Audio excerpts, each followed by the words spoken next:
हमारे घर में किसी की नौकरी लग जाती है महाराज, तो बगल में भी किसी से बात करना पसंद नहीं करते। नहीं, अरे हमारे जैसा कोई हो सकता है क्या? आनंद में अभिमान आ जाता है बंधु। तो ध्यान देना, वैसे ही उस भंवरे के अंदर अभिमान आ गया, अरे ये मेरा संसार है, अब मुझे कुछ नहीं चाहिए। इतना आनंद मग्न हो गया महाराज। और बंधु सायंकालीन का समय होने लगा। धीरे धीरे धीरे धीरे सूर्यास्त का जब समय आया तो अपने आप वो कमल की पंखुड़ी बंद हो गई। और वो कमल के पंखुड़ी के अंदर जो भंवरा बैठा हुआ था वो आनंद में इतना भी भोर था कि उसे पता ही नहीं चला कि कब कमल की पंखुड़ी बंद हो गई महाराज।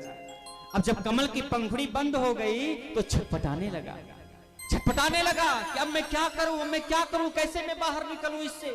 लेकिन फिर सोचा कोई बात नहीं, कल निकल जाऊंगा। जैसे आज मैं सोचता हूं, हम लोग सोचते हैं ना कि कल भगवान की कथा सुनूंगा।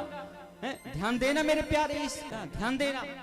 ऐसे ही वो कमल की पंखुड़ी में बैठा हुआ जो भंवरा था ऐसे ही सोचने लगा कि कोई बात नहीं, कल निकल जाऊंगा। जैसे ही सूर्योदय होगा, जैसे ही प्रातः काल होगा, तुरंत ये कमल की पंखुड़ी खिलेगी और तुरंत मैं बाहर निकल जाऊंगा।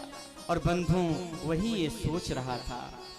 तभी तो कहते हैं जहां ना पहुंचे रवि वहां पहुंचे कवि।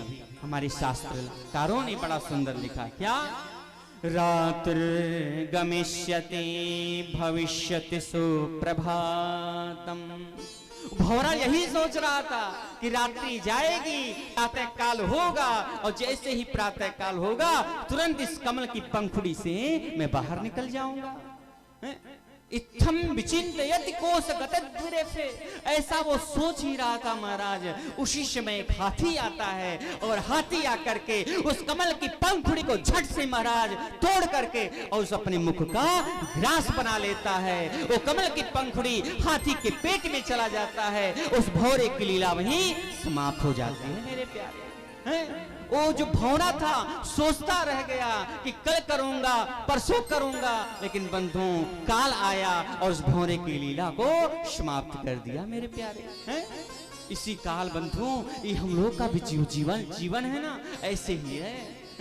खबर नहीं पल की, बात करे कल की, खबर नहीं है भैया जीवन की, कब हम लोगों की लीला समाप्त हो जाए, कब हम लोग मर जाएं, कुछ अंदाजा नहीं है।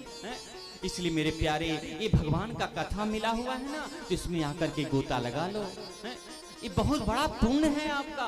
आज ठाकुर जी ने आपके पुण्य को पवित्र कर दिया, पावन कर दिया, तभी तो ये सुंदर संयोग प्राप्त हुआ है।